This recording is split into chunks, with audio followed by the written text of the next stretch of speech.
case of Emmett Corrigan. Ashley Harmon was a vibrant and intelligent person who experienced a challenging time when her parents divorced at the age of 9. During this period, she took on a maternal role, caring for her 5 siblings and protecting them. Ashley's faith was the cornerstone of her life. As a devout Mormon and a member of the Church of Jesus Christ and the Latter-day Saints, she turned to her faith in God for strength and comfort during difficult times. Her unwavering belief provided her with a sense of peace, resilience, and determination, enabling her to overcome obstacles and face challenges with courage. In 2003, while studying human development at Utah State, Ashley met Emmett, a philosophy student. Emmett, like Ashley, had experienced the pain of his parents' divorce at a young age. However, he found solace in the Mormon faith and was baptized into the Church of Jesus Christ and the Latter-day Saints at 17. Ashley was immediately drawn to Emmett's charm, and he reciprocated her feelings. Emmett was immediately smitten with Ashley's intelligence when they first met, and he quickly realized she was the one he wanted to spend the rest of his life with. He confided in his closest friends about his feelings, and their relationship blossomed over the next few months. During Christmas in 2008, Emmett proposed to Ashley, and to his delight, she accepted. The couple tied the knot in a Mormon temple, surrounded by their shared values and beliefs. The ceremony was a beautiful expression of their commitment to each other and their faith. As newlyweds, Emmett and Ashley were filled with joy and excitement as they began their new life together. Their marriage was built on a foundation of stability and happiness, which is deeply rooted in Mormon values. In the Mormon faith, marriage is considered a sacred and eternal bond that transcends mortal life. While divorce is not entirely ruled out, it is strongly discouraged and only permitted under specific extreme circumstances.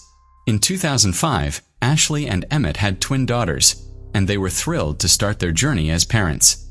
Emmett loved being a father and cherished every moment with his girls. Ashley was happy to be living the life she always wanted. At the time, they were college students at Utah State University, and they managed to balance school with taking care of their babies. Although they faced challenges, their faith and love for each other helped them overcome difficulties. With determination, they pushed through and worked towards a better future. In 2009, Emmett graduated from Utah State University with high honors, went to law school and passed the bar exam, becoming a bankruptcy attorney. During this time, Ashley stayed at home to care for their growing family, while Emmett focused on building his career. Ashley Corrigan took on the role of managing the household and raising their 4 young children. To outsiders, the Corrigan family appeared to have a perfect life, a beautiful home, multiple kids, and a fulfilling career for Emmett. But beneath the surface, things were different. In August 2010, Emmett began to feel overwhelmed by the financial burden of providing for his family of 6. To remedy this, Emmett decided to start his own business, a criminal defense firm. Through a friend, he met Candy Hall, a reputable paralegal with experience in criminal law. The two met for lunch and got along well, leading Emmett to hire her for his firm. Candy was married to Robert Hall, a hard worker and devoted father. When Candy landed the job at Emmett's firm, she was initially thrilled, and her husband and children were happy for her. As the stress of building a business and raising their large family took its toll, Ashley noticed a change in her marriage to Emmett. He was overwhelmed by his responsibilities and sought a release by spending excessive time at the gym, often at inconvenient times that left Ashley to care for their 4 children alone. Despite their growing distance, Ashley and Emmett welcomed their 5th child, a son, on January 15, 2011. However, Emmett's behavior was different from when their other children were born. He began spending more and more time away from home, sometimes staying out overnight. Ashley confided in her sister, expressing her genuine concern that Emmett's activities might be evidence of infidelity. Emmett's assistant, Candy Hall, was facing marital problems similar to Ashley's. Candy confided in a friend that her husband Rob was jealous of her working for the charming Emmett. The constant arguing was putting a strain on their relationship. On March 6, 2011, Ashley and Emmett celebrated their 7th wedding anniversary, but Emmett didn't join her. Instead, he claimed to be at a bodybuilding competition, leaving Ashley to take care of their children by herself. Ashley felt anxious about her marriage, wondering if she was to blame for Emmett's unhappiness. Since divorce wasn't an option, she decided to work on improving their relationship. With a fresh resolve on March 11th, Ashley aimed to restore unity to her home. Ashley was determined to repair her strained relationship with her husband Emmett. She spent the entire day planning a perfect evening, attending to every detail to make it special. She cooked his favorite meal, tidied the house, and reminded the children to be on their best behavior. Ashley set the table and waited for Emmett to arrive home from work at 6 p.m. However, he walked in 2 hours late. When she tried to greet him with a kiss, he turned away, leaving her feeling cold. Despite his aloofness and the growing distance between them, Ashley was resolute in her mission to rekindle Emmett's love for her. She firmly believed that their love was worth fighting for, and was willing to do whatever it took to salvage their relationship. 2 hours after she had finished preparing dinner, the family finally gathered around the table to eat. But to Ashley's dismay, Emmett claimed he wasn't hungry. Ashley prepared a meal for her husband Emmett, but he showed little interest, leaving her disappointed and hurt. When he claimed he needed to go to Walgreens, Ashley sensed something was wrong and asked him to stay and talk. Emmett responded harshly and left, leaving Ashley confused and hurt. Meanwhile, Emmett's assistant, Candy, was going through a tough time in her marriage to Rob Hall. That same day, Rob decided to pack his bags and leave their home, marking the end of their relationship. Rob had a strong bond with his loved ones, but he needed space. One evening, Rob asked his daughter if she'd borrowed his ex-wife Candy's car. She said no. Later, she drove past Walgreens, saw Candy's car, and called her dad to let him know. Rob's casual response hit a profound impact on two families. Ashley lay awake in bed, her heart filled with worry as she prayed for her marriage to succeed. Despite her efforts to reach him, Emmett wasn't responding to her texts and calls, causing her great unease. Her instincts told her something was wrong, and she felt a sense of dread. Meanwhile, at around 1 p.m., a 911 call reported gunshots and a screaming woman in the Walgreens parking lot. The police responded quickly, unsure of what they would find. They didn't know if it was a random shooting, a botched drug deal, a robbery, or something else. As the first officer approached the scene, he was met with a disturbing sight: a lifeless body on the ground, and another person wounded and clutching their head in pain. The injured person was rushed to the hospital with a gunshot wound, leaving the police with many unanswered questions. Amidst the chaos, the police were wanted to speak with one woman in particular, Candy Hall, who was present at the crime scene. Candy identified the man in the hospital as her husband Rob, and the deceased man as her boss Emmett. Emmett had suffered 2 gunshot wounds to the head and chest.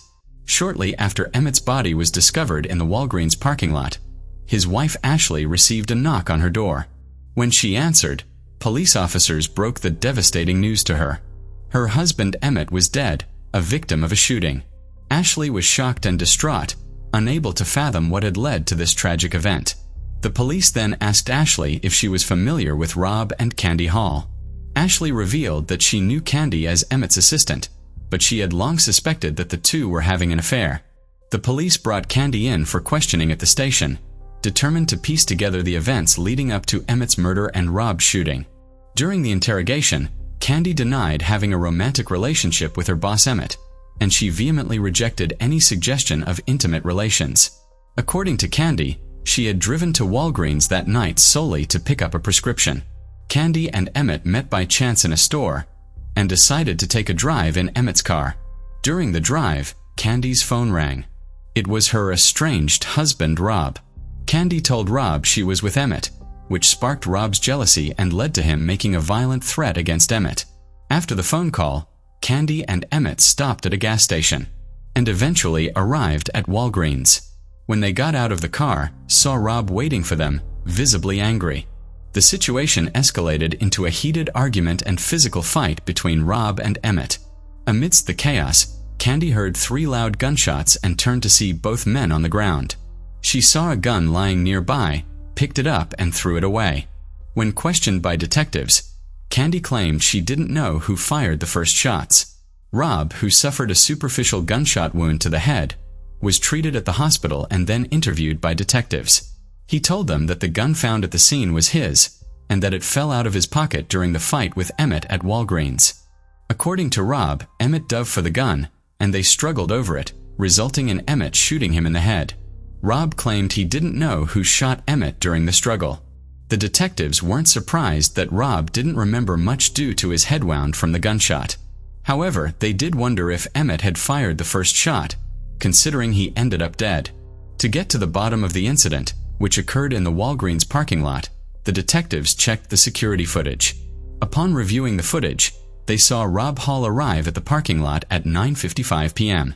1 minute later, he entered the Walgreens store, rushing through each aisle as if searching for someone. The footage then showed Rob leaving the store at 10:06 p.m. and parking his car beside the candy section, where he waited for several minutes. 10 minutes after the shooting, Emmett's truck appeared on security footage as it pulled into the parking lot, but the shooting itself wasn't caught on camera. Although Candy, Emmett's assistant, initially denied having a romantic relationship with her boss, co-workers whispered that they were more than just colleagues. In fact, co-workers often saw Candy and Rob spending time together in Rob's office, with the door closed. Just 3 weeks after she started her job, detectives made a surprising discovery. Emmett had accompanied Candy to the public defender's office to discuss divorcing Rob. During their investigation, crime scene investigators searched Emmett's vehicle and found steroids in the glove compartment. This didn't surprise many of Emmett's loved ones, as he was obsessed with bodybuilding and had been acting strangely, leading them to suspect he was using steroids. When Candy gave her statement to the detectives, she described a distinctive pattern of gunshots that suggested Rob had shot and killed Emmett twice before turning the gun on himself. This evidence was enough for the detectives to obtain an arrest warrant for Rob Hall, charging him with first-degree murder. Rob was arrested and charged with Emmett's murder. The consequences of Rob's actions were severe. If convicted, he faced life in prison without parole or the death penalty. As the trial approached, Ashley, Emmett's wife, hoped it would bring her some closure. She believed that understanding her husband's infidelity and death would help her heal. Prosecutors argued that Rob was angry at Emmett for having an affair with Candy and blamed Emmett for ruining his marriage. According to the prosecution, Rob shot Emmett and then killed himself. However, Rob's defense team told a different story. They claimed Emmett was the aggressor on the night he died, and that he had a history of steroid abuse. They alleged that during the altercation, Emmett grabbed Rob's gun and shot Rob before Rob regained possession and killed Emmett in self-defense. One of the key witnesses in Rob's trial was his wife Candy. Her testimony differed slightly from her initial statement to the police. Instead of hearing 2 rapid gunshots followed by another, she claimed to have heard a pop followed by 2 more rapid pops. This new version of events supported the defense's argument that Emmett shot Rob first. To prove Rob was the shooter, prosecutors presented forensic evidence that the type of weapon used in the parking lot shooting left significant gunshot residue, GSR, after firing.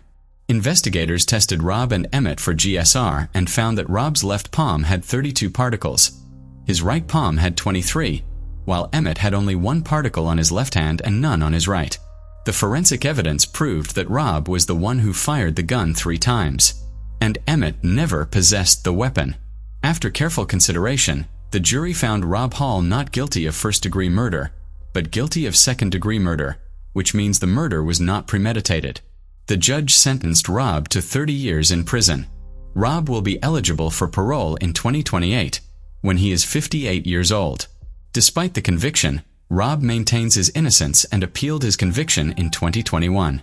But the Idaho Supreme Court denied him a retrial. 2 months after Emmett's murder, Candy Hall was arrested and charged with embezzlement for allegedly stealing money from her previous employer. This charge was unrelated to Emmett's murder. Candy pleaded guilty and was sentenced to imprisonment, released on parole in 2014, and remains on probation until 2026. In an interview, Candy expressed deep feelings of guilt over the incident, mainly due to its impact on her relationships with her children. She hopes to prove to them that it was a regrettable mistake. Ashley struggled to come to terms with her husband's murder by his lover's husband. In a 2015 interview, she faced Candy Hall for the first time. Despite her emotional pain, Ashley decided to move on and create a new life. She moved out of town with their 5 children, who gradually adjusted to the change and found joy again. Ashley eventually remarried, had 2 more children, and now blogs for victims of trauma. Nestled along the shoreline of New York, Ocean Harbor Drive is a picturesque coastal avenue that exudes an air of tranquility and luxury. Lined with elegant waterfront homes and upscale properties, is a coveted residential neighborhood that attracts the affluent and those seeking a serene coastal lifestyle. However, the allure of Ocean Harbor Drive in New York can sometimes conceal the shadows that lurk beneath its beauty. The haunting and tragic case of Susan Eigen and her son, Richard, serves as a stark reminder that even in idyllic settings, darkness can find its way. Susan K. Eigen, born in 1942, faced a tumultuous journey through life. As her marriage with Al Eigen crumbled, she mustered the strength to take a bold step forward and separate from her husband. She began to live independently and rebuild her life from scratch alongside her 3 children, Richard, Karen, and Michael. Her new beginning commenced at 3412 Ocean Harbor Drive in Long Island, New York, where she embraced hope for a brighter future. Amidst her peaceful surroundings, she gradually assimilated into the community, forming connections with her neighbors. Her efforts to start afresh seemed promising, and visitors from the neighborhood occasionally graced her home, giving her a sense of belonging. Little did she realize that the semblance of a normal life she had worked hard to establish was soon to be brutally shattered. It was February 26, 1984, and the innocence of a typical Sunday was soon to be turned into a nightmare for 11-year-old Michael Eigen as he returned home from a neighborhood hockey game. Instead of the warmth of his mother's presence, he was met with a chilling and gruesome scene. Susan Eigen, his mother, lay lifeless in the hallway, her body savagely beaten and strangled, an unimaginable sight that would haunt the young boy for years to come. He immediately ran to a neighbor's house begging for help. Upon receiving the distress call from Susan's downstairs neighbor, whose name was not made public, the Nassau County Police Department arrived at the scene. As they entered the house, their eyes were met with the lifeless body of Susan. Lying in the second-floor hallway, right in front of the master bedroom, the police knew from their first glance that she had been a victim of assault. However, the darkest revelations were yet to come as the officers ventured into the master bedroom. When the police stepped inside the bedroom, they found Susan's 17-year-old son, Richard, also dead. After ensuring the area was secure, officers Otto Kohlmeyer and Ed Carter of the Nassau County Police Department requested backup. Detective Herb Daub arrived at the crime scene and commenced a comprehensive investigation of the crime scene. The forensic team recovered a white bedsheet stained with blood found in close proximity to Susan's body. Additionally, they collected hair strands from the bandana that had been used to strangle her. Bodily fluids were also found inside the home and collected as evidence. The bedroom exhibited signs of being ransacked, resembling a typical scene from a botched robbery. Dresser drawers were left open and the contents of a pocketbook were scattered across the bed. During the crime scene investigation, the forensic team discovered 2 latent fingerprints. The first one was lifted from a bank receipt, found amidst the scattered items on the bed, and the second one was recovered from the plastic bag used to suffocate Richard Eigen, which was still covering his face. Subsequently, the collective evidence was sent to the laboratory for further analysis and processing. With this theory in mind, investigators speculated that Richard had unexpectedly arrived home during the attack on his mother, having witnessed the crime he was murdered to prevent him from talking. While the initial evidence seemed to support this theory, actually proving it would be another challenging task. In 1984, the field of forensic analysis lacked the advanced and sophisticated techniques available today. This limitation made it significantly more challenging to obtain definitive and conclusive results from the collected evidence. Investigators had to rely on conventional methods and technologies, which might not have provided as precise and detailed information as modern forensic techniques do. In August 1984, Detective Charlie Costello from the Fingerprint Division of the Crime Lab was performing tests on the latent fingerprints that were collected from the bag used to suffocate Richard and another from the bankruptcy collected from Susan's purse. Believing that these fingerprints might belong to the intruder, Costello ran the prints through the Automated Fingerprint Identification System, or AFIS. However, despite his efforts, he was unable to find a match in the system, since the murderer had no previous criminal records on file. The detectives decided to broaden their search by collecting fingerprints from individuals in the local area with a history or background in burglary. The idea was to compare these fingerprints with the ones found at the crime scene, hoping to identify a potential match or lead that could help them narrow down their suspect list. This method, though time-consuming, aimed to cast a wider net in their investigation and increase the chances of finding a connection to the perpetrator. Despite their diligent efforts and months of testing numerous fingerprint samples from potential suspects, the investigators were unable to match the fingerprints found at the crime scene. As time passed, they brought in as many samples as possible, but none of them yielded any results. Sadly, after nearly a year of exhaustive investigation, they had run out of new fingerprints to test, and without any viable suspects or leads, the case eventually went cold. After 18 years, on January 22, 2002, Detective Charlie Costello decided to try his luck once more and ran another fingerprint through AFIS, hoping for a breakthrough. To his immense relief, this time he obtained a positive result. Costello successfully matched the fingerprint found on the evidence to a fingerprint submitted on a school bus driver application. The applicant's name was Louis Talisi. Upon discovering this match to Louis Talisi, investigators learned that he was 42 years old at the time of the crime and had a history of drug possession. With Louis Talisi identified as the prime suspect, the cold case detectives exercised caution and patience, deciding to gather more concrete evidence before making an arrest. In February 2002, DNA Analysis McCarthy employed an ultraviolet beam to detect bodily fluid stains on the evidence that were collected from the crime scene, which were otherwise invisible to the human eye.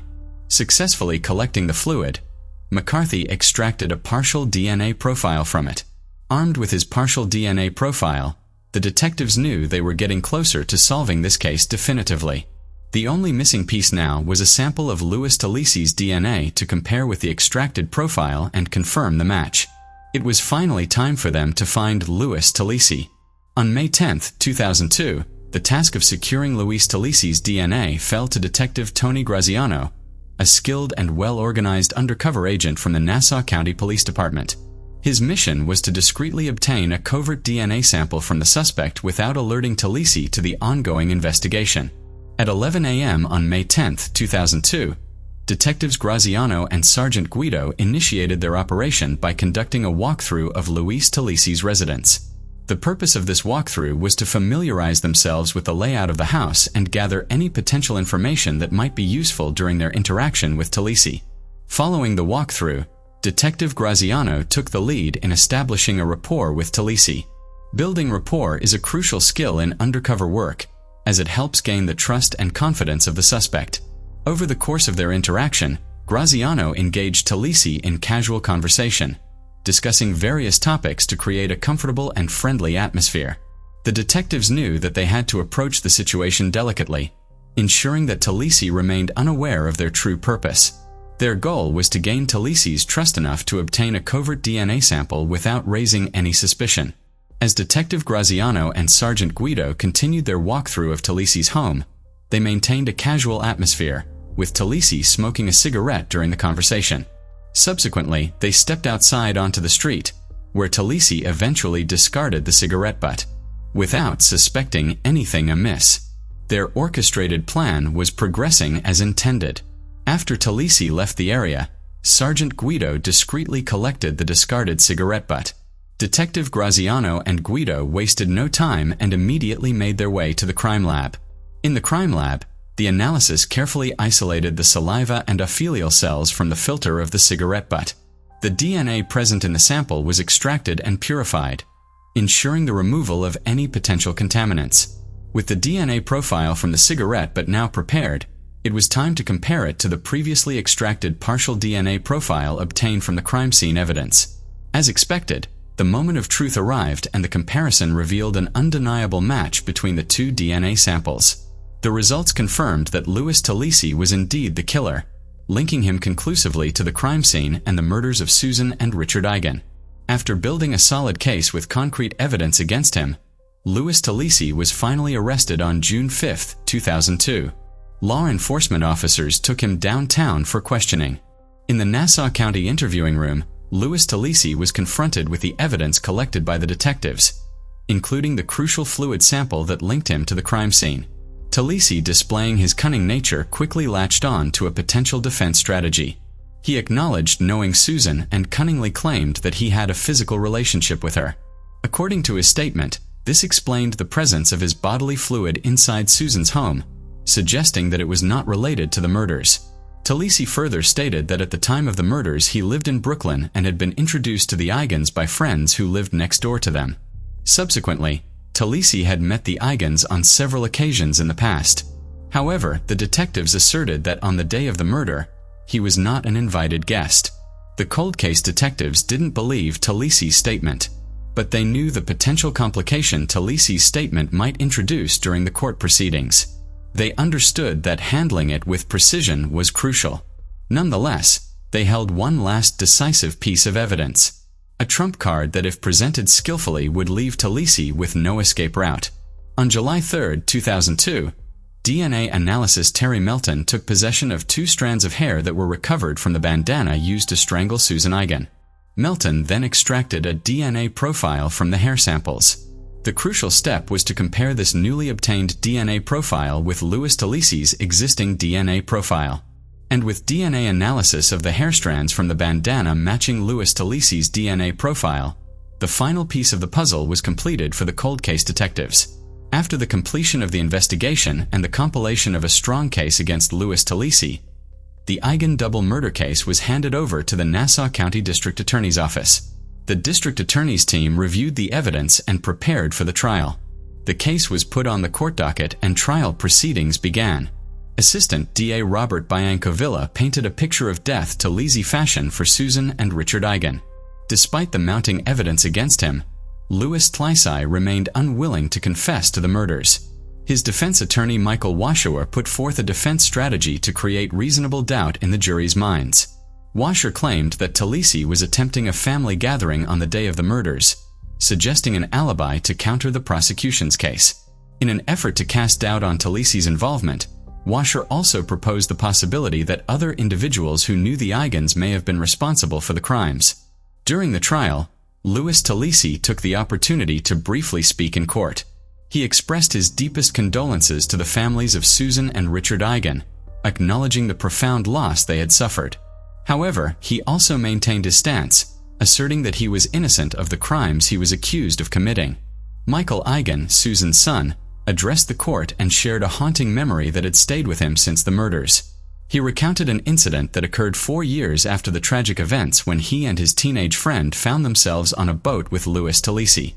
Michael revealed that Talisi's cousin lived next door to him, leading to this unexpected encounter. According to Michael's testimony, Talisi appeared to be in a state of distress, consuming alcohol and smoking while talking at length about himself and his perceived misery in life. With poster-sized photos of his beloved mother and brother displayed behind him in the courtroom, Michael continued to address the jury. He shared how deeply he had been affected by the defense's portrayal of his mother during the trial.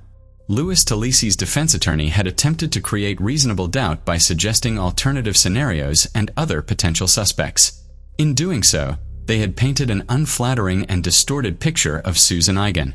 In a powerful and emotional courtroom scene, 3 other relatives of the victim also addressed the court during the sentencing phase of the trial. Al Eigen, Susan's former husband and Richard's father, turned toward Louis Talisi and directly expressed the magnitude of the devastation caused by his actions. He described the murders as the most horrific crime imaginable, one that had torn apart a family. Al Eigen acknowledged that no sentence could ever fully compensate for the loss they had endured. Still, he urged the judge to impose the maximum penalty upon the convicted murderer. His words carried the weight of a grieving father seeking justice for his beloved ex-wife and son. Similarly, Eugene K., Susan's brother, tearfully addressed the judge, struggling to find words to convey the deep pain inflicted by Talisi's callous actions. Through tears and deep breaths, he asked the judge to consider the profound cruelty and heartlessness displayed by the defendant as they determined the appropriate sentence. In an emotionally charged moment during the sentencing, Karen Eigen, the daughter and sister of Susan and Richard, was unable to attend in person. Instead, her best friend, Wendy Woods, read a heartfelt statement on her behalf. This statement conveyed the profound impact that the murders had on Karen's life, revealing that she had effectively lost her childhood on the day of the tragic events. Karen's statement expressed her bewilderment and disbelief that someone capable of committing such heinous crimes could still maintain their innocence. During their trial, Assistant District Attorney Robert Biancovilla presented a compelling case against Louis Talisi. He charged that Talisi had a specific intent to rob the Eigens. in order to support his cocaine habit. According to the prosecution's theory, Talisi broke into the Eigens with the intent to steal valuable items and money. However, the burglary took a horrifying turn when he encountered Susan Eigen inside the house. In the course of the robbery, Talisi assaulted and ultimately murdered Susan in a brutal act of violence. The situation escalated further when Richard Eigen unexpectedly entered the home during the burglary. The prosecution contended that fearing his crime would be exposed and unwilling to leave behind any witnesses, Talisi made the chilling decision to kill Richard as well. With the overwhelming evidence gathered by the cold case detectives and the prosecutor's compelling case during the trial, Louis Talisi had no viable defense. The evidence pointed unequivocally towards his involvement in the brutal crimes, leaving him with no way out of the situation.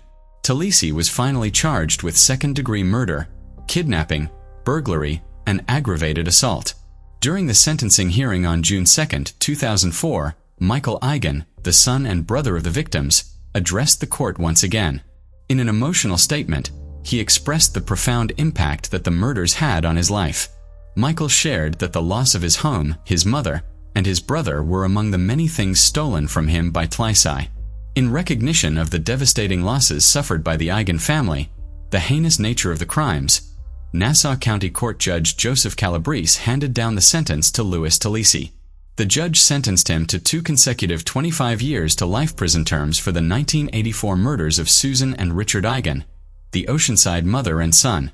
Judge Joseph Calabrese made it clear to Talisi that he saw no reason to show any leniency or mercy towards him. The judge emphasized that the method by which Talisi had murdered his victims was deliberate and intended to cause maximum pain and suffering. Furthermore, Calabrese pointed out that Talisi had demonstrated no remorse for his actions throughout the entire trial process. Michael Eigen, after the sentencing, spoke to reporters and expressed his thoughts on Louis Talisi's continued insistence on his innocence. He stated that Talisi's refusal to admit guilt was consistent with a pattern of behavior in his life. Michael implied that his behavior might be indicative of Talisi's unwillingness to take responsibility for his actions. With the knowledge that Talisi would be behind bars for at least 50 years due to consecutive life sentences, Michael acknowledged that a certain portion of his mind found ease in knowing that the perpetrator would face the consequences of his crimes for a significant portion of his life. Michael was ready to begin the process of moving beyond the tragedy that had haunted them for so many years. In 2005, a year after being sentenced for the murders of Susan and Richard Eigen, Louis Talisi passed away while serving his prison sentence. His death marked the end of his life behind bars, cutting short the sentence imposed upon him by the court. So what are your thoughts on this case? Do you think the Eigen family finally found peace with Talisi's death, after just 1 year of being behind bars? Case of Nathan and Crystal Maddox. A vengeful ex-partner's sudden return can be petrifying, with the possibility of violence looming. On a seemingly ordinary day, a couple's joyous outing turned tragic as gunshots rang out, leaving them lifeless on the ground. A few people were killed in a parking lot near the church. There was outrage and panic as parishioners heard gunshots, but did not see the full horror. Police arrived and examined the scene, finding 2 victims, a young married couple. We'll start by examining the lives of our heroes and delving into the details of the situation they found themselves in. We'll also discuss whether their tragic end could have been avoided. When lies, betrayal, greed, fear, and darkness become an integral part of someone's mindset, it drives them to commit unthinkable crimes. In fact, an entire family can be drawn into such crimes, causing the collapse of many lives. The brutal double murder of Nathan and Crystal Maddox. Nathan was a father who had moved closer to his daughter to be near her. However, he had to obtain official custody and legal visitation rights with the help of a lawyer during this difficult period. It was during this time that he met Crystal, a childhood friend.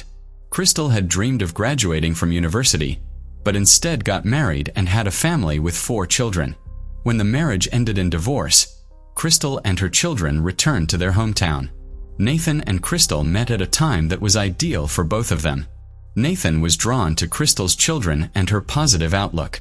They got married in 2013, with Nathan working in a warehouse and Crystal starting a thriving clothing and jewelry business.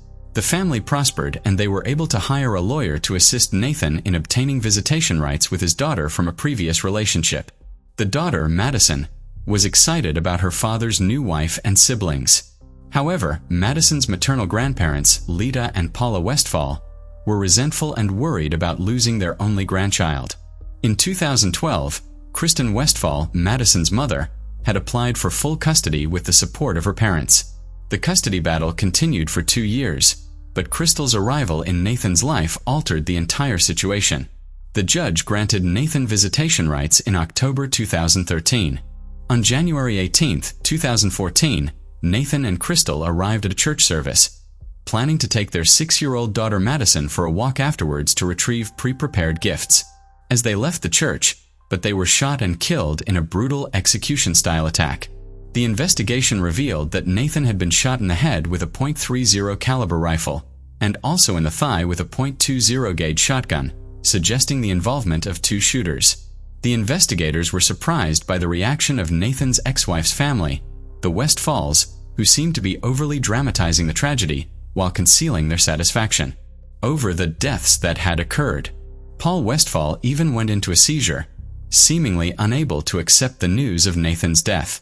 A grown man who had spent years trying to remove Nathan's influence from his daughter's life was so distraught that he had a seizure. Kristen was the first person interviewed, and her interview came across as a little unsettling.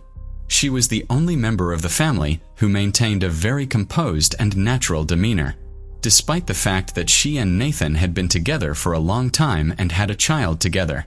Kristen continued to provide some rather peculiar details about him, seemingly trying to emphasize only the negative aspects of her ex-husband. She reported that she knew who killed him in Montana. Nathan was listed in dangerous motorcycle gangs, and one day, one of the gang members showed up at Nathan's mother's house and threatened to kill him. This story checked out, but it remained an empty threat because of an accidentally broken motorcycle, and the gang itself turned out to be a common exaggeration to confuse the investigation.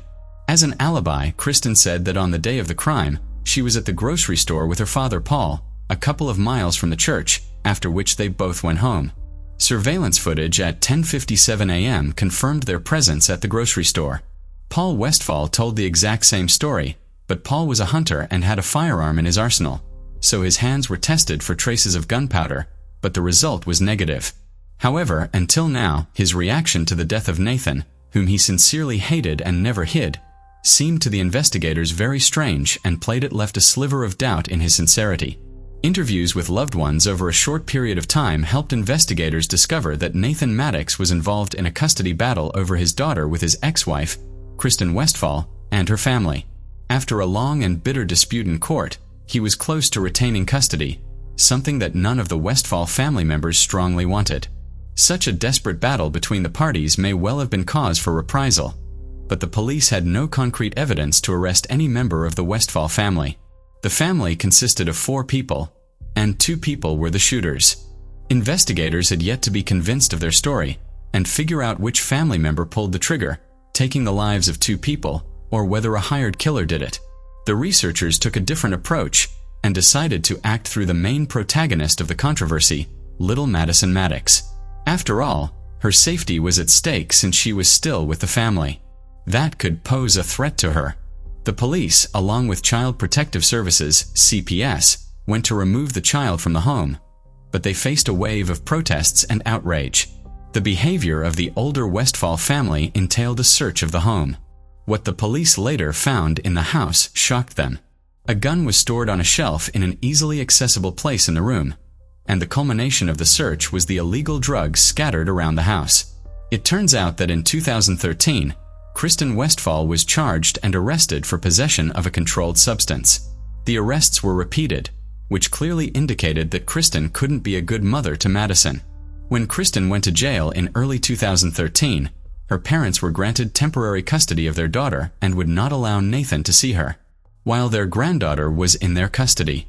However, despite Child Protective Services prohibitions, continued to live in the house with her young daughter in the same room and slept in the same bed with her, even in 2014, with the injunctions in place. After a search of the Westphals' home, where a used syringe with residue of illegal substances was found on a dresser and a gun on the nightstand next to Kristen's bed, Little Madison was taken into temporary custody, and additional evidence found led to the Westfalls' arrest. State authorities wanted the girl placed in foster care and said they found supplies for illegal drugs in the Westfalls' home, as well as a gun on a nightstand within easy reach of the girl. Child Protective Services was involved in the Madison Maddox custody case in March 2014, less than 2 months after the tragic murder outside the church. Authorities made 4 arrests. Kristen Westfall, 29, her younger brother Cameron, and her parents, Paul and Lita Westfall, were arrested. There was no direct evidence of their guilt in the Maddox murder, and cross-examinations didn't produce the desired result either. The police used some deceptive tactics to put pressure on the most vulnerable member of the Westfall family, 18-year-old Cameron. He was told that if found guilty, all his family members would be sentenced to life in prison, while the direct perpetrators would face the death penalty. Cameron, being young compassionate, became very afraid and quickly agreed to cooperate with the investigation, disclosing all the details of the incident. The crime against the young couple, the Maddoxes, turned out to be a carefully pre-planned attack by the Westfall family gang. Their motive was to permanently exclude Nathan from the role of father. Shortly after the shooting incident, it was revealed that Nathan and his ex-wife, Kristen, had been engaged in a nasty custody dispute over their 5-year-old daughter Madison, with Kristen's family supporting her. The prolonged and expensive legal battle was expected to end favorably for Nathan. However, the Westfalls were concerned about this outcome and meticulously plotted a scheme to remove him from Madison's life. Nathan wanted to take care of his daughter alone, but the Westfalls were not interested in letting her go, even to see her father, let alone give him the girl permanently. The Westfalls were very hurt by the fact that the former son-in-law had settled down in life and was living a good life. Thus, when the judge allowed him multiple visitations, it became obvious that he could win the trial, which led Kristen to come up with an original idea to get rid of him once and for all. Kristen initially attempted to find someone to kill her ex-husband, but when that plan failed, she and her father decided to take matters into their own hands. On a typical Sunday, the family attended church, and January 18th was no different. Lita Westfall, accompanied by young Madison, arrived at the scheduled service time. Afterward, Lita had to hand the girl over to her father. Meanwhile, Kristen and Paul went to a remote store, where they posed as customers to be captured on CCTV cameras, aiming to establish a solid alibi. However, they misjudged the timing. Each family member had their own responsible role to play for the entire interval. They communicated by text message, updating each other on the Maddox's movements. Letha, who had attended the service, informed Paul as Nathan and Crystal prepared to leave the church. She also called 911 immediately after the murder. Cameron took an active role in concealing the evidence. He discarded the gun used after his sister and father shot the newlyweds in the head near a remote church. He drove to a lake, where he discarded the bag of weapons. Cameron soon agreed to cooperate with authorities and revealed that Kristen originally came up with the idea and the family went along. He also pointed out to investigators the location where he had discarded the murder weapons, which divers later retrieved, confirming Cameron's words. The police detained 29-year-old Kristen, her brother Cameron, and her parents Paul and Letha Westfall, and charged them with organized crime. Thus, and Paul pulled the trigger, with Cameron and Lita acting as willing accomplices. Given that Lita was at the church at the time of the incident, it was obvious that she was not responsible for the shots that killed Nathan and Crystal Maddox. However, phone records showed that she was responsible for informing her daughter and spouse of the couple's whereabouts as they left the church, while Kristen and Paul were the ones who fired the bullets. Lita and her son Cameron participated in the crime intentionally. The trial was very loud and lengthy, with each member of the Westfall family tried separately. Paul Westfall continued to exhibit seizure-like behavior, so he was found mentally unfit and remained in a state psychiatric hospital for evaluation. In May 2014, a judge found Paul incompetent. That verdict was overturned 4 months later. With Paul and Letha facing the death penalty for the murders of Nathan and Crystal Maddox, they had little choice but to agree to a plea bargain with the district attorney's office to avoid the death penalty. Paul pleaded guilty to the charges and was sentenced to life in prison without parole. Letha also pleaded guilty to participating in organized criminal activity instead of going to trial. Letha will not be eligible for parole until 2046 and is currently incarcerated at Mountain View Prison in Gatesville, but will be eligible for parole in 2044. Kristen is the third member of the Westphal family to stand trial in this case. Throughout the entire court hearing, Kristen pleaded not guilty to all the accusations against her, stating that her whole family was crazy and she was the only one who was sincere about it. When her entire family, Letha, Paul, Pia, and Cameron, came to the trial and testified against her, she couldn't say anything to their faces. In August 2016, the final trial and sentencing for Kristen Westphal began. The motive for killing Nathan and Crystal Maddox was the custody of their daughter, Madison Maddox. Kristen adamantly did not want Nathan to see Maddie whenever he wanted, as she wanted to control her daughter and father's communication herself and through the child. The trial took over a week, and with overwhelming evidence against her, the jury found her guilty of capital murder after 8 hours of deliberation. Kristen Westphal was sentenced to life in prison without the possibility of parole nearly 9 months before her father pleaded guilty and received an identical sentence in May 2017. Kristen Westphal is currently incarcerated at the William Hobby Women's Prison in Falls County, Texas, while Paul, Letha, and Kristen Westphal were ultimately charged with 2 counts of murder. Officials only charged the youngest member of the family, Cameron, with 2 counts of tampering with or fabricating physical evidence. Cameron Westphal pleaded guilty to 2 counts of third-degree tampering with evidence, and the judge deferred sentencing contingent upon Cameron testifying against his family. Cameron faced up to 10 years in prison on each charge. It was reported that he had nothing to do with the actual shooting and that his mother was also not involved because she was at the church when the crime occurred. However, phone records show that she texted her husband and daughter as the Maddoxes were preparing to go home. Currently, Cameron is incarcerated at the Huntsville Correctional Facility in Huntsville, Texas, where he is expected to remain until his expected release date in 2025. Cameron was very indifferent to the crime and claimed he had nothing to do with it. But the investigation didn't rule out the possibility that he knew more than he was saying, as he lived in the house with his family and couldn't have not heard about Kristen and Paul's plans to kill the Maddox family. Her entire family, her brother Cameron and her parents Lloyd Paul and Lita Westphal, were involved in the crime. This case was complicated as the community demanded justice. Lloyd Paul, Lita, and Cameron Westphal made a deal with the investigation after agreeing to testify against the sister. Cameron took a plea bargain and pleaded guilty to a lesser charge, 2 counts of tampering with or fabricating physical evidence. In 2016, a judge sentenced Cameron to 10 years in prison, and his mother received a life sentence the following year. A judge also sentenced Lloyd Paul to life in prison. He avoided the death penalty by pleading guilty to first-degree murder under the plea agreement, and would not be able to appeal the sentence. The crime family's protagonist, Kristen Westphal, received a life sentence without the possibility of parole in a fateful decision. The victim's daughter, Madison Maddox, lost her father and will likely never see the grandparents who cared for her and perhaps even loved her. After the Westphal family was sentenced, the legal battle for custody of Madison Maddox continues. Nathan Maddox's father, Jim, has since filed a petition to become the primary guardian of his granddaughter. The people in the town were devout, went to church, and they also easily killed people, covering themselves with concern for the girl. The older generation of Westphal fulfilled the wish of their daughter and helped to commit this terrible crime. Nathan was not a bad or mean person. He loved his own daughter and strove to be a good father to her. Obviously, in addition to the custody battle, the hatred associated with the fact that the girl's father had created a new family and was able to pick up his mind and start a new life without crime, comes first, and was perfectly happy with the new woman, having something he didn't have in his past relationship with Kristen. That's what was causing all the negativity from the ex-wife, and she was able to turn her entire family against him. If it was just about custody, they wouldn't have killed Nathan's new woman.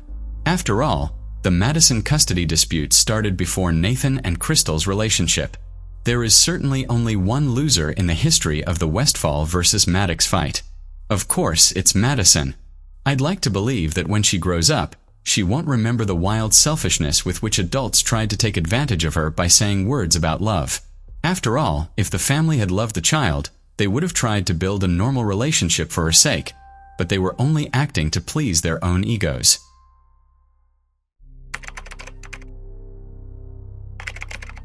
As expensive as they come, neighborhoods rarely get more expensive as the famous Beverly Hills. Located in downtown Los Angeles, Beverly Hills is one of the most expensive zip codes in the United States. The average household here earns well over $200,000 per year. It is one of the most expensive cities in the USA. Most of the residents of this historic city were top celebrities and accomplished professionals from all walks of life. But it was here in this affluent part of the world that a chilly murder occurred in 2000. Susan Jane Berman was born in Minneapolis, Minnesota, USA to David Berman and Betty Ewald on May 18, 1945. Susan's father, David Berman, was a major player in the Jewish American gang on the Las Vegas Strip. He ran the popular Flamingo Hotel in the early bloom days of the Vegas Strip. He was commonly referred to as Dave, the Jew. David gave Susan everything she ever needed. Well, maybe not exactly everything. Susan grew up in the Vegas Strip and would return to the Strip from school every day to do her homework, counting the chips at the casino to practice her math. While this wasn't the routine for most kids, it looked like she would have a perfect life. But tragedy struck at the tender age of 12. David Berman reportedly died from a heart attack during a routine surgery to remove polyps from his colon. The circumstances surrounding her father's death were both mysterious, controversial, and consequential, as this particular event would change the life of 12-year-old Susan forever. This double tragedy meant Susan had to leave Vegas.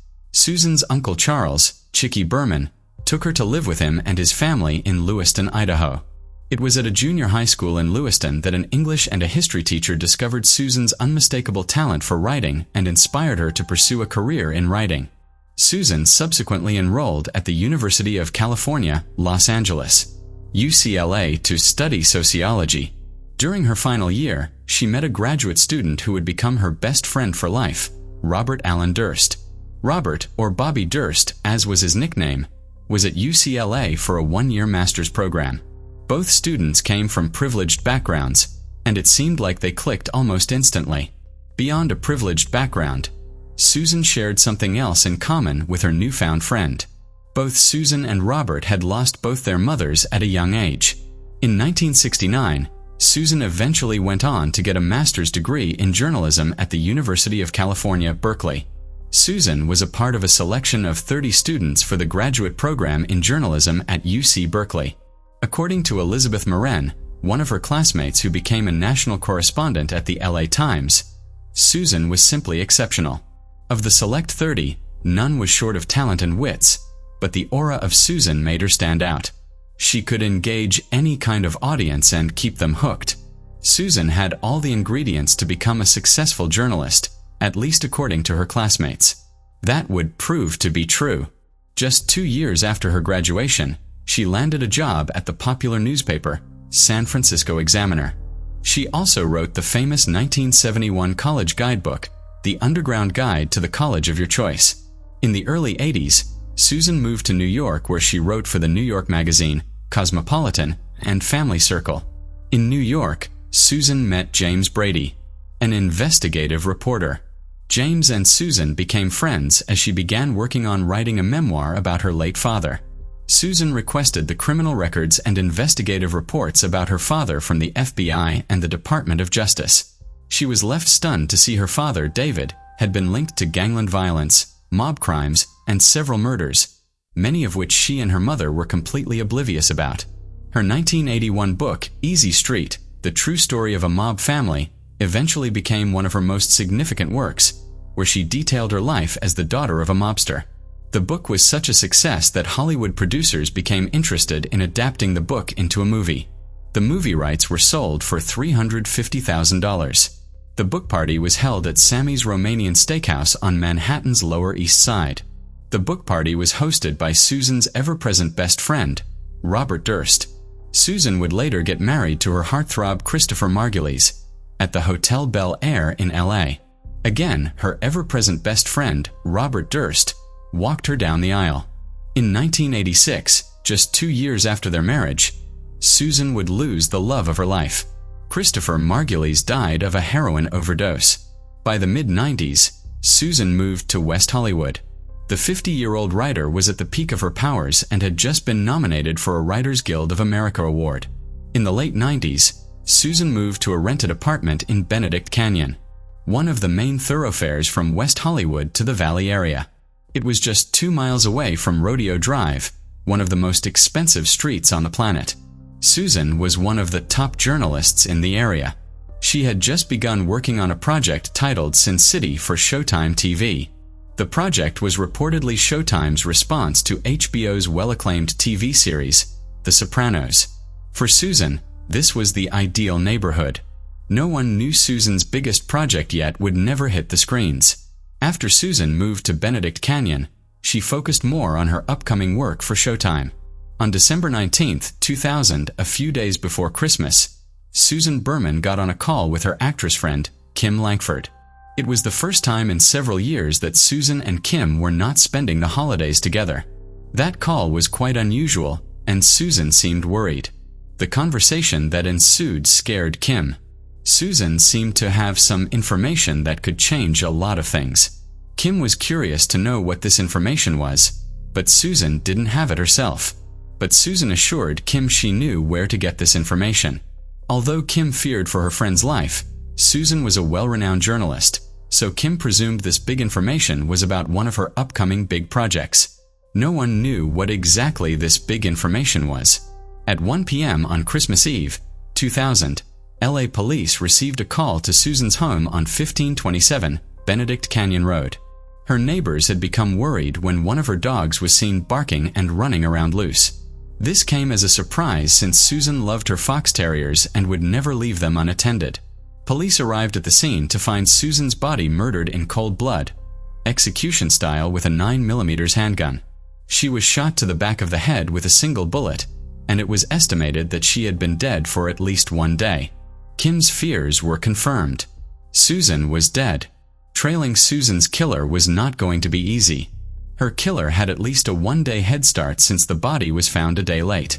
Police found Susan's body lying on the guest room floor, dressed in sweats and a t-shirt, with only one shell casing lying next to her body. The front door was unlocked and a rear door was found ajar. Nothing was stolen. Police knew they were dealing with someone who had known the victim, as there was no sign of a forced entry and there were no defensive wounds found on Susan's body.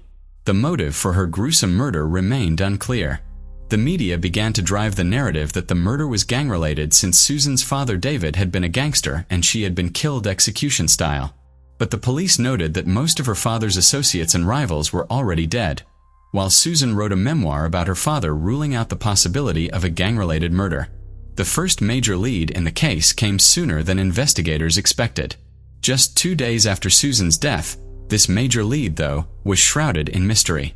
The Beverly Hills Police Department received a mysterious anonymous letter mailed to their office. The letter only contained Susan's address, 1527 Benedict Canyon, and a green pen on a white piece of paper with the word cadaver. Clearly, someone didn't want Susan's body lying on the floor for long. Police observed that there was a typographical error made by the writer of the letter with the incorrect spelling of Beverly as Beverly. Although this seemed insignificant at first, little did they know that this minute detail would rather prove to be a crucial piece of evidence aiding the investigators in their relentless pursuit to apprehend the perpetrator. Even though the police found Susan's body only a day after her death, her killer would not be found so soon. It would take 14 long years, a rather painful wait for the friends and family of Susan Berman. To end this wait, they had to find out who wrote this mystery note. Was it the killer? Or was it a witness? Investigators had to piece together a complex puzzle to catch the culprit. Susan was reportedly going to be questioned by the LAPD at the time of her death in connection with the disappearance of Catherine Durst, her best friend's wife who had gone missing without a trace. Like in many cases of disappearance of a spouse, their partner was considered the prime suspect. Upon further investigation, Robert Durst could not be eliminated as a suspect in the disappearance of his wife, Catherine, and neither could he be charged. All the evidence linking him to her disappearance was merely circumstantial. Since Susan was scheduled to be interviewed by police about what she knew of Robert Durst's possible involvement in the disappearance of his wife, police suspected Robert may have been involved in killing Susan to silence her, but there was no concrete evidence. After 15 years of this very twisted cold case, no one, not even investigators, could have imagined where the first big break would have come from. In the years following Susan Berman's death, Robert, the prime suspect in both cases, was villainized by the press. In an effort to exonerate himself from both unsolved cases, he worked with filmmaker Andrew Jarecki on the documentary The Jinx, The Life and Deaths of Robert Durst. The documentary featured 3 of Robert's most prominent alleged criminal activities: the 1982 disappearance of his wife, Catherine Durst, the 2000 point-blank execution of his best friend, Susan Berman, the 2001 death and dismemberment of Robert's neighbor, Morris Black. Robert had claimed self-defense in the murder of Morris Black and was acquitted at the trial. The uncanny and wiggly Robert Allen Durst was born in New York on April 12, 1943, to Seymour Durst and Bernice Herstein. Robert Durst was the first son of a real estate mogul and the heir to the Durst family empire. When Robert was just 7, he claimed to have witnessed his mother, Bernice, jumping off the edge of the roof of their family home. Most investigators say her death was an accident, and the family acknowledged that Bernice took her own life. In a March 2015 interview with the New York Times, Robert's brother Douglas Durst claimed no one witnessed the event. Why Robert claims to have witnessed his mother's death remains unclear. This conflicting report was just one of many blows and counter-blows of a fearsome sibling rivalry like no other. At age 10, Robert visited his psychiatrist to counsel him on this newfound sibling rivalry. The psychiatrist reported that Robert had personality decomposition and schizophrenia. He attended the Scarsdale High School, where his classmates described him as a loner. He obtained his bachelor's degree in economics from Lehigh University in 1965. Later that year, he met Susan Berman at the University of California, Los Angeles, UCLA, where he enrolled in a doctoral program but eventually withdrew from the school and returned to New York in 1969. At this time, had no interest in his father's company, Durst Organization. He preferred to start something of his own. So between 1970 and 1971, he opened a small health food store in Vermont. In 1970, Robert met Catherine McCormick, a dental hygienist, and in January 1972, the pair began living together in Vermont. In 1973, on the advice of Robert's father, they returned to New York so Robert could work with the Durst Organization. And on April 12, 1973, on Robert's 30th birthday, he officially got married to Catherine. Although to many friends of the couple, they appeared to have a fairy tale life. A closer look at their lives in the weeks leading to Catherine's disappearance shows there was more to it than meets the eye. A few weeks before her death, many signs pointed to foul play. Catherine had been treated for facial bruises inflicted on her by Robert just 3 weeks before her disappearance at Jacob Medical Center in the Bronx. She never pressed charges. A few weeks before her mysterious disappearance, she had asked Robert for a $250,000 divorce settlement. Robert was not interested in parting with so much money, and instead offered $100,000 to Catherine. Before Catherine could review the offer, Robert had grown impatient. He canceled his wife's credit card, removed her name from their joint account, and stopped paying her tuition fees at the Albert Einstein College of Medicine. He also reduced his divorce payout offer to $15,000. On January 31, 1982, a few months before she earned her degree in pediatrics from the Albert Einstein College of Medicine in New York City, Catherine Durst simply disappeared into thin air. Catherine was last seen at a dinner party organized by her friend Gilbert Nojami in Newtown, Connecticut on the eve of January 31st. Catherine and Robert were known to have fought that evening. Catherine's cottage was found ransacked shortly after she was declared missing, and 3 weeks after her disappearance, police found her possessions in the building's garbage compactor. Catherine was declared legally dead in 2017, but her disappearance and the exact circumstances remain a mystery even to this day. Months before Susan was killed, the NYPD had been asked to reopen the investigation into the disappearance of Catherine at the request of Westchester County District Attorney Janine Pirro. The investigation was publicized, and friends urged investigators to contact Susan Berman for an interview, since she was close to Robert. Susan Berman had managed Robert Durst's with the media after the disappearance of his wife. She reportedly knew much about the disappearance. While his wife's disappearance remained a mystery, and his involvement in Susan's death a mere suspicion, Robert's next act was more clear-cut. On October 9, 2001, was arrested in connection with the death of his elderly neighbor, Morris Black. Morris' body parts were found dismembered, floating in Galveston Bay in Texas. After being released on bail amounting to $250,000, He failed to appear for a court hearing, scheduled on October 16th, resulting in a warrant being issued for his arrest due to bail jumping.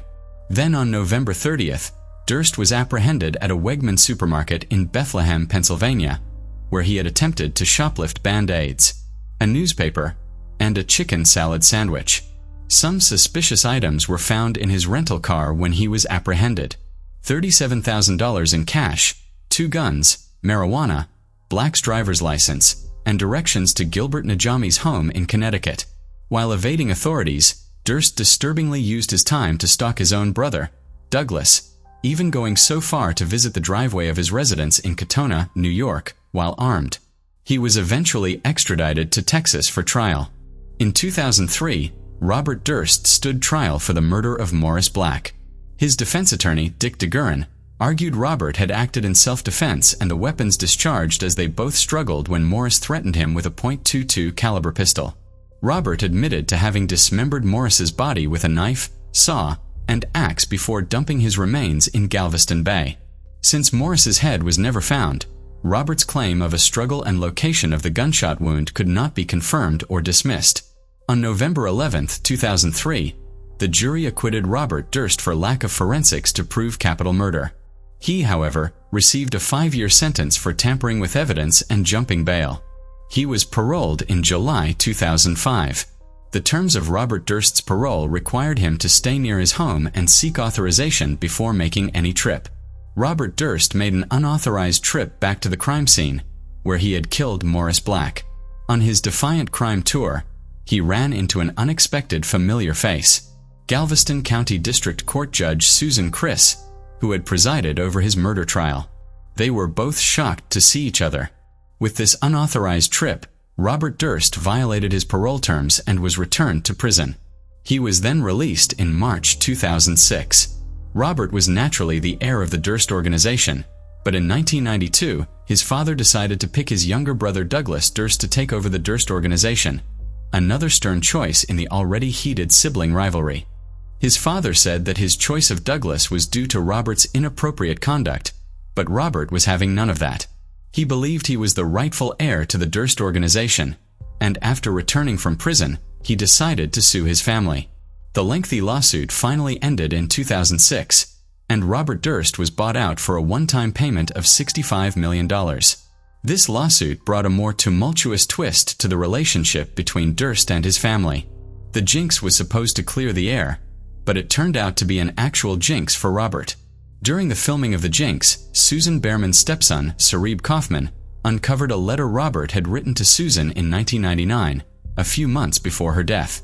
The typographical error was the same in both Robert's letter and the anonymous letter sent to the police. The handwriting was almost indistinguishable. When the director of The Jinx, Jarecki, saw the letter, he showed Robert Durst the spelling of the word Beverly from both letters, and asked which one Robert didn't write, but the enigmatic millionaire could tell and was rather left stunned. On March 14, 2015, a day before the airing of the final episode of the HBO series, The Jinx, Robert Durst was arrested by the FBI in New Orleans and charged with the first-degree murder of his best friend, Susan Berman. Robert made a few checks to his voicemail box, enabling investigators to trace his location. He remained stunned. Investigators were able to trace him to the Canal Street Marriott, having checked in with the false name Everett Ward. A fake Texas ID was also found, a .38 caliber loaded revolver, a new phone, a flesh-tone latex mask, maps of Louisiana, Florida, and Cuba, and over $200,000 in cash were found with Robert. According to bank transactions, he had withdrawn over $315,000 in the last 5 to 6 weeks. Investigators speculate he was planning to flee to Cuba since they have no extradition treaty with the U.S. After a lifetime of circumventing the law, Robert Durst would finally come face to face with justice. Robert Durst initially received an 85-month sentence for his firearm charges while he awaited trial in the Susan Berman case. The trial was delayed due to Robert undergoing surgery and the prosecutors seeking more evidence to finally put the elusive killer behind bars. In October 2018, Judge Mark Windham of the Los Angeles County Superior Court finally decided there was enough evidence to charge Robert Durst with the murder of his best friend, Susan Berman. On March 2, 2020, after much delay, Robert Durst finally appeared in court to begin his trial. Due to the COVID-19 pandemic, the trial was postponed to May 17, 2021. During the trial, Robert's defense team asked for a mistrial and a halt to the trial at least 3 times due to Robert's ailing medical condition. The jury decided to proceed with the trial each time. Robert Durst was found guilty of the first-degree murder of Susan Berman. On October 14, 2021, was finally sentenced to life imprisonment without the possibility of parole. He was incarcerated at the California Department of Corrections and Rehabilitation. On November 1, 2021, after almost 40 long years, a New York grand jury finally indicted Robert Durst for the murder of his wife, but he would never stand trial. On January 10, 2022, Robert died of cardiac arrest just 3 months after his sentencing, aged 78. After Robert's sentence was read, one of Susan Berman's cousins, David Berman, said he'd visited Susan Berman's grave and told her she could rest easy, that justice has been done. Ellen Strauss, a friend of Catherine Durst, was happy that Susan's family would finally get justice, but then hoped that Catherine would get justice too before Robert died. According to California law, Robert Durst's death renders moot the murder charge filed against him for the death of his wife. Douglas Durst said this of his brother Robert's death: "Bob lived a sad, painful, and tragic life. We hope that his death brings some closure to those he hurt." Robert Durst had diverted justice through elaborate schemes crafted to hide his heinous crimes. His final installment in his crafty scheme served to reveal how he betrayed his wife, best friend, and neighbor.